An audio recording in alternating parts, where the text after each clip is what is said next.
তিনি ভারতে এখন কোথায় আছেন আমি জানি না, এবং ভারতের যে অবস্থান বাংলাদেশ সম্পর্কে আমরা প্রথমে শুনলাম প্রচুর উঠতে বসতে হাঁটতেছে, হিন্দিতে কথা বলতেছে। আবার এটাও কিন্তু প্র্যাকটিক্যাল যে বাংলাদেশে কয়েক লক্ষ বিহারিরা আটকে আছেন, তাদের ভাষা হিন্দি, তারা হিন্দিতে কথা বলেন। তো বা মোসাদ বা এই ধরনের যা বলা হয়, তারা চাইলে কি করতে পারে তা তো আমরা জানি, আমরা দেখি যে ছোট একটা অবস্থান কি হয়। আবার যারা এই যে ভারতের 26 লক্ষ লোক চাকরি করেন বলেন, এই যে আসিফ নজরুল, আবার তাদের হাতে এখন ক্ষমতা। তাই গুলা গেল কি? এরা কি পরি না জিন না মোসাদ কই গেল? বা 26 লক্ষ ভারতীয় চাকরি করে তারাই বা কই গেল? মানে এগুলো কেন? মানে দুইটাই প্রশ্ন। তারা যদি না থাকে তাহলে তো এটাই স্পষ্ট যে যারা বলেছে আছে তারা কিসের ভিত্তিতে বলেছে, আর যদি তারা থাকে তাহলে তারা তো চাইলে শেখ হাসিনাকে ঠেকাইতে পারতো। কোনোটাই হইল না কেন?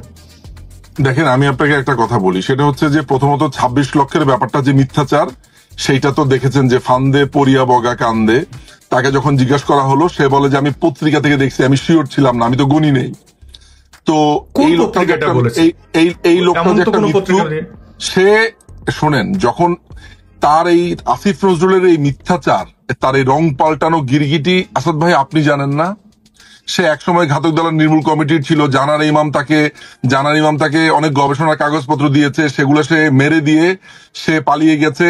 তো সেই সময় এরশাদুল বাড়ির মাধ্যমে সে পিএইচডি করতে গেছে, তাদের কাছ থেকে ফান্ড পেয়ে সে পুরা হোল আপনার যে আন্দোলন সেটার সাথে বিট্রে করেছে। এগুলো তো আমার কথা না। আমি একমত নিজুম ভাই, আমি একমত। কারণ ঘাতক দলের নির্মূল কমিটির একজন শীর্ষ পর্যায়ের ব্যক্তিত্ব, আমি নাম উল্লেখ করছি না নিরাপত্তার কারণে, ব্যক্তির প্রাইভেসি অবশ্যই আমাদের রক্ষা করেছে। তো আমি নাম বলছি না, কিন্তু আমি এই ব্যাপারটি খুব ডিটেইলে জেনেছি। মানে আগে শুনতাম, বুঝতাম যে উনি লিখেছেন, উনি বলছেন, কিন্তু আমি এটা ঠিক আমি সেই ব্যক্তির কাছে চেনার জন্য আমি ওর একটা বই, আপনার দুইটা বই পড়তে বলবো। একটা হচ্ছে ক্যাম্পাসের যুবক, যেটা সে অন্যতম বাংলাদেশের 90 দশকের অন্যতম সন্ত্রাসী আমরা ডিটেইলে যাবো না নিসুম ভাই, আর ঠিক আছে, আপনি দর্শক বন্ধুদের জন্য আরেকটা বই আছে 71-এর ঘাতক দালাল এবং জাহান ইমাম প্রসঙ্গ। সেই জায়গাতে এই লোকটা 1973 সালের যে আইন, আপনার এই যে রাজাকারদের জন্য বা আন্তর্জাতিক অপরাধের জন্য যে আইন, সেটার যে প্রশংসা করেছে ভাই, সেখানে সে কত কথা বলেছে। অথচ দেখেন, রাজাকারদের বিচার শুরু হওয়ার পরে যখন সে জামাতের সাথে তার সখ্যতা বাড়লো, তখন সে বলা শুরু করলো এই বিচার স্বচ্ছ না, নিরপেক্ষ না, এই আইন চেঞ্জ করতে হবে। একই লোক, দুই রকমের কথা। আমি তাকে নিয়ে একটা লেখাও লিখেছিলাম যে এক রং পাল্টানো গিরগিটি, আসিফ নজরুল এক রং পাল্টানো গিরগিটি, যেটা নিয়ে আমি শীঘ্রই একটা ভিডিও বানাবো। সুতরাং এই লোকটা আমরা দেখেছি। আমরা দর্শক বন্ধুদের মধ্যে অনেকেই তো এখন তো আর জানেনি এই জেনারেশনে বই পড়ার ক্ষেত্রে কতটা অনীহা। যাই হোক, বইয়ের উদাহরণ না দিলে তার একদম জলজ্জান্ত টাটকা যে উদাহরণ, এগুলো শুনে বোধ হয় জেন জিরা বলবে ওই মামা না প্লিজ, যে তিনি বঙ্গবন্ধুর প্রশংসা, শেখ হাসিনার প্রশংসা, আবার সেই মানুষটাই 14ই আগস্ট কি বক্তব্য দিয়েছেন। আসলে দেখেন, আমার মনে হয় সোশ্যাল মিডিয়া অ্যাক্টিভিস্ট হিসেবে, আমি তো দেশে থাকি না, আমি দেখি মানুষের মধ্যে যারা আন্দোলনের সাথে প্রোলি অ্যাক্টিভ ছিলেন, তাদের মধ্যে এই আসিফ নজরুলদের কথাবার্তা, বঙ্গবন্ধুকে অপমান অপদস্থ করা, মুছে দেওয়ার যে চেষ্টা, আমরা স্বাধীনতার সপক্ষের শক্তিরা রাজাকারদেরই মুছে দিতে পারেনি। আর আওয়ামী লীগকে মুছে দেওয়াটা, এটা মনে করি যে বালখিল্য আচরণ, এটা সম্ভব না। যে কারণে আমার এত জিজ্ঞাসার জায়গাগুলো। নিঝুম মজুমদার, আপনি এটা ঠিক বলেছেন যে আমি আপনাকে এই জায়গাতে এই পয়েন্টে একটা কথা বলি। আপনি তো আওয়ামী লীগের অনেক সমালোচনা করেন না? হ্যাঁ, আমাদের লাগবে না। আওয়ামী লীগকে কেউ মুছে দিতে আসলে আমি 100% শিওর আপনিই লড়বেন। আপনি আওয়ামী লীগকে ভালোবেসে লড়বেন না, আপনি যেই কারণে লড়বেন কথা বলা স্বাধীনতার জন্য, তাই তো? সুতরাং আওয়ামী লীগ, মানে যারা আওয়ামী লীগের সমালোচনা করে, তারাও আওয়ামী লীগকে এইভাবে করতে দিবে না, বা বন্ধ হতে দিবে না, বা তাদেরকে শেষ করে যেতে দিবে না। সুতরাং আমরা এই কারণেই ভয় পাই না যে প্রত্যেকটা ফ্যামিলিতে, বাংলাদেশের প্রত্যেকটা ফ্যামিলিতে আমরা মনে করি কোথাও না কোথাও একটা পরিবার, একটা বিশাল পরিবারের ভেতরে কোথাও না কোথাও বাংলাদেশের মুক্তিযুদ্ধের চেতনা আছে, জাগ্রত আছে, এবং আওয়ামী লীগের বীজ সেখানে সন্নিবেশিত আছে বলে আমরা অন্ততপক্ষে বিশ্বাস করি। আমি যে কারণে মনে করি যে আওয়ামী লীগ এখন ভিকটিম, কেন মনে করি তার অনেকগুলো কারণ। আমাকে যদি 2024 সালে এসে সোশ্যাল মিডিয়া অ্যাক্টিভিজম যেহেতু করি, মানুষের সাথে যোগাযোগ থাকে, অনেককেই চিনি, জানি, বুঝি, বোঝার চেষ্টা করি, এটা আমার কাজের স্বার্থে, আদর্শিক স্বার্থে। তো আমাকে যদি এখন এসে জানতে হয় যে শাহরিয়ার কবির হত্যা মামলায় গ্রেপ্তার, উনি মানুষকে হত্যা করাইতে পারেন, আমাকে যদি আসাদুজ্জামান নূরের মতো ব্যক্তিকে ওই গৃহকর্মী হত্যার নির্দেশদাতা হিসেবে গ্রেপ্তার হতে দেখতে হয়, এবং আমাকে এই এই আমাকেই যদি দেখতে হয়, যাকে নিয়ে এত বিতর্ক, ভাতের হোটেলের হারুন ভাই, যাকে ভাতের হোটেলে হারুন বলা হয়, তিনি কিন্তু আরামে আমেরিকাতে। আমাকে দেখতে হয় হাসান মাহমুদ দেশে নাই, আমাকে স্বরাষ্ট্রমন্ত্রী কামাল, আসাদুজ্জামান খান কামাল, উনি কোথায়? আমাকে যদি দেখতে হয়, মানে এরকম যাদের উপরে এত ক্ষোভ, তাদেরকে তো জেনজি বের করে দিল, মানে আরামে, মানে সেফ এক্সিট যাকে বলা হয়। কিন্তু কাদেরকে ভিকটিম করা হচ্ছে? এবং বঙ্গবন্ধুর ভাস্কর্য বঙ্গবন্ধু করছেন কি? এগুলো দেখতে হলে তো আওয়ামী লীগকে আমার অবশ্যই, মানে আরো অনেকগুলো ঘটনা ডিটেলে বলা যাবে, কিন্তু আপনি যখন দীপুমণিকে হত্যা মামলায় গ্রেপ্তার করবেন, তার ব্যাপারে দুর্নীতি থাকতে পারে, আমি জানি না মাঠ পর্যায়ে এই বিষয়গুলো আমার ডিটেল। কিন্তু আমাদের যদি এই সময় এসে সবাইকে, আমি শব্দটা এখানে আর উচ্চারণ করলাম না, কিন্তু বোকাশোকা মনে করে এই ইউনূস সরকার, তাহলে তো এর চেয়ে আর দুঃখজনক কিছু থাকতে পারে না। করেছে আদালতে নিশ্চয়ই দেখেছেন, আমি সবই দেখেছি, কিন্তু এই জিনিসগুলো দেখার পরে যদি আমাকে বুঝতে হয় যে আমি কি বোকা, বা আমরা কি বোকা, এতটাই বোকা, আমি ভয় ওকার দিয়ে আমি এটা আর বললাম না, মানে যে আমরা কি মানে ঘাস খাই, আর ঘাস খেলেও ঘাস যে প্রাণীগুলো খায় তাদের কি বুদ্ধি নাই? তো এই জিনিসগুলো দেখে আমি খুব আমার হাসিও পায়, জানি না এই ভিডিওর এই অংশটুকু বোধহয় একটা সময় ইতিহাস হবে, যে ডক্টর মোহাম্মদ ইউনূসের সরকারদের তাদের যে দাম্ভিকতা দেখছি, এটার আসলে কি হবে, তাদের সাথে যে এই আচরণটা হবে না, তারা যে নজির স্থাপন করছে। বুঝলাম আওয়ামী লীগ খুব খারাপ করছে, হ্যাঁ, বা কিছু জায়গায় যে করে নাই তা তো না, করছে, কিন্তু তার চেয়ে যে কয়েক গুণ ফেরত দেওয়া হচ্ছে। আসিফ নজরুল সাহেব, তিনি যে এত আইনের ফুলজুরি অধিকার এত কথা বলেছেন, তিনি কত বড় একজন সন্ত্রাসীর ভূমিকা পালন করছেন, তিনি ভাবছেন যে কেউ দেখছে না, কিন্তু মানুষকে তো সবকিছু সবাই দেখছে, জনস্রোত। আমি বুঝি না যে এই জিনিসগুলো মানুষ কিভাবে ভাবে।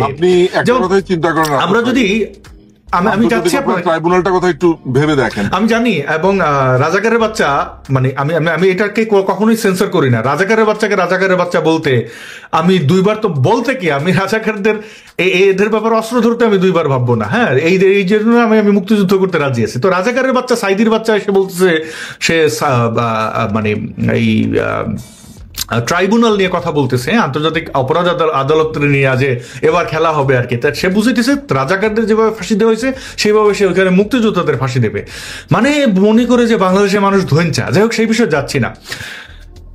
হজরত পিনাকি ভট্টাচার্য, মানে হজরত হচ্ছে, আমি এটা কোনো ধর্মের বিশেষণ ব্যবহার করছি না, এটা হচ্ছে সম্মান করে তাকে বলছি। পিনাকি ভট্টাচার্য বেশ কান্নাকাটি করছেন, তিনি ভাবছিলেন অনেক কিছু হবেন, তো তার যে অবস্থা সেটা না হয়ে হইল আর কি।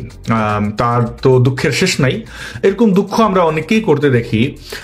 আলটিমেট পিনাকি ভট্টাচার্যকে আমি নির্দেশদাতা হিসাবে অনেক জায়গায় অপরাধী দেখি। আমি জানি যে তিনি যে দেশে থাকেন, তার এই গণহত্যা বা মানুষের উপর সহিংসতা ছড়িয়ে দেওয়া, ভিন্ন ধর্ম ভিন্ন বর্ণের মানুষের বিরুদ্ধে সংখ্যাগুরু সন্ত্রাসীদের লেলিয়ে দেওয়ার কারণে তাকে ওখান থেকে ডিপোর্ট করা যায়, কিন্তু তার মতো ভয়ঙ্কর নই বলে আমার ওই চিন্তাটা হয় না, যেটা আমি আব্বাসের ক্ষেত্রে করেছি, যেটা আমি ধরেন আজহারের ক্ষেত্রে করেছি। তো সেটা আমি তার ক্ষেত্রে অ্যাপ্লাই করি নাই। কেন করি নাই? যারা আমার মনে হয় যে ঠিক আছে, লোকটা চিৎকার চেঁচামেচি করতেছে, ঠিক আছে করুক। বাংলাদেশে অবস্থানরত যাদের হাতে ক্ষমতা, মানে যারা মনে করেন আফসোস উপদেষ্টা নয় আর কি, মনে মনে উপদেষ্টা কিন্তু কাজে না, পিনাকি ভট্টাচার্যের মতো নন, যারা আর কি, যাদের আসলেই উপদেষ্টা হয়েছেন আর কি কাগজে কলমে, তাদের একটা নীরব নয়, একদম সরব ব্যর্থতা। দ্রব্যমূল্যের যে অবস্থা, ধর্মীয় সংখ্যালঘুদের উপরে যা হয়েছে, যেভাবে আওয়ামী লীগের স্টাইলে এটা গোপন করার চেষ্টা করেছে, আমরা দেখেছি আওয়ামী লীগ এই অনেকগুলো কাজ করেছে, স্বীকার করে নাই। আমার শরীরে ঘা হইলে যদি আমি এটা স্বীকার না করি, আমি এটা চিকিৎসা না করি, তাহলে ঘা বাড়বে। তো সেই বাড়াটা কিন্তু এবার ধর্মীয় সংখ্যালঘুদের উপরে ভয়ঙ্করভাবে হয়েছে। আমি অতীতের আওয়ামী লীগের আমলে যত ধরনের ধর্মীয় সংখ্যালঘুদের উপরে নির্যাতন নিপীড়ন, এগুলো আমি কভার করার চেষ্টা করেছি। ট্রাস্ট মি, এইবার আমি ক্লান্ত হয়ে পড়েছি, কোনটা রেখে কোনটা আমি কভার করবো, যে কারণে আমি অনেক কিছু করতেই পারিনি, মানে আমি হতবাক। তো এইটার যে ইম্প্যাক্ট তৈরি হয়, সেটা কি সামাল দিতে পারবে? আপনার কি মনে হয়? মানে প্রশ্নটা অনেক জটিল। আপনি ওভারঅল যদি এই আফসোস উপদেষ্টা এবং একই স্টাইলে দমন নিপীড়নের যে চেষ্টা, এটার ফলাফল কি দেখেন? আমি আপনাকে বলি, আপনারা যেভাবে ডক্টর ইউনূসকে আপনারা যেভাবে বিবেচনা করেন, আমার বিবেচনার জায়গাটা একটু ভিন্ন। বিকজ আমরা তো ধরেন একটু ভিতরে কাজ করি, আমি ব্যক্তিগতভাবে আপনার মতোই আজকে থেকে বছরখানেক আগে বা 2 বছর আগে হয়তো আপনার মতোই আমি দেখতে পারতাম যে তিনি সামাজিক ব্যবসা করেছেন, তিনি এইটা করেছেন সেইটা করেছেন। আমি যখন থেকে তার দুর্নীতির তথ্যগুলো কাজ করা শুরু করলাম, দুর্নীতি নিয়ে কাজ করা শুরু করলাম, গ্রামীণ ব্যাংকে আমার তখন যাতায়াত ছিল। সো এখনো আমি তাদের ডকুমেন্টস গুলো যখন আমি কাজ করছি এগুলো নিয়ে, তার দুর্নীতিগুলোকে যখন এখন আমরা কাজ করে যাচ্ছি, সামনে এগুলো খুব শীঘ্রই প্রকাশিত হবে। সো তখন আমি জানি যে এই লোকটি ভয়ঙ্কর পরিমাণ একটা ধূর্ত লোক। আপনার কোনো ধারণাই নাই সারা পৃথিবীতে এই লোকের কত টাকা বিনিয়োগ করা আছে। শুধু ফ্রান্সেই এই লোকের বিনিয়োগ আছে প্রায় $2.5 বিলিয়ন। আমি আপনাকে এই কথাটার দায়িত্ব নিয়ে বলছি। বাংলাদেশ থেকে কয়দিন আগে সে তার ট্যাক্স মওকুফ করালো। এই টাকাটা কিন্তু বাংলাদেশ সরকার পেত, কোনো ব্যক্তি পেত না। গ্রামীণ ব্যাংক কর দিলে সেই করটা কিন্তু পেত হচ্ছে কে? এই দেশের মানুষ পেত।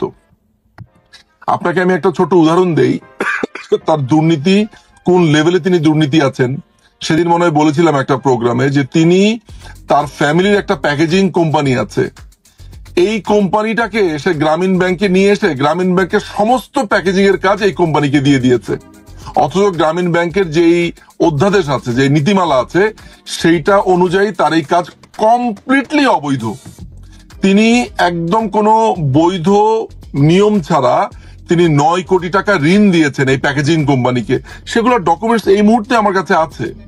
সুতরাং এরকম অসংখ্য দুর্নীতির সাথে লোকটা জড়িত, কিন্তু মুশকিল হচ্ছে এই লোকটাকে কেউ কখনো ধরতে পারেনি, কারণ পশ্চিমাদের এত বেশি ব্যাকিং ছিল এবং আছে, এবং তাকে নোবেল লরিয়েট করার পরে বাংলাদেশের মানুষের অবস্থা হয়েছে এমন যে তিনি হচ্ছেন ফেরেশতা টাইপের, তিনি কোনো অপরাধই করতে পারেন না। মোটামুটি তার ব্যাপারটাই এমন। তার ব্যাপারে যখন আপনার শ্রমিকদের মামলা হলো, সবাই মনে করলো যে আওয়ামী লীগ আপনার ভেন্ডাটা, এটা পলিটিক্যাল ভেন্ডাটা। তার বিরুদ্ধে যখন আপনার করের মামলা হলো, তখনও আপনারা মনে করেছেন ভেন্ডাটা। অথচ দেখেন সেই কর 13 কোটি টাকা কিন্তু সে নিজে দিল, দেওয়ার পরে বলল যে আসলে তিনি বুঝতে পারেন নাই, তার লয়ার তাকে ভুল বুঝিয়েছে। এই যে এত এত এত এত ঘটনা, আমরা ধরেই নিয়েছি যে তিনি যেহেতু নোবেল লরিয়েট, ফলে তিনি মনে হয় খুবই ভালো। ওই লোকটা যেহেতু খুব সুন্দর করে কথা বলে, সেই লোকটার মনে হয় এমপি হওয়া উচিত। ওই লোকটা আজকে ভালো টক শোতে গেছে, ওই লোকটার মনে হয় মন্ত্রী হওয়া উচিত। আমাদের পারসেপশন হচ্ছে এমন। আজকে একটা বক্তৃতা শোনেন, শোনার পরে দেখবেন পুরা, ভাই আপনাকে প্রধানমন্ত্রী হিসেবে দেখতে চাই।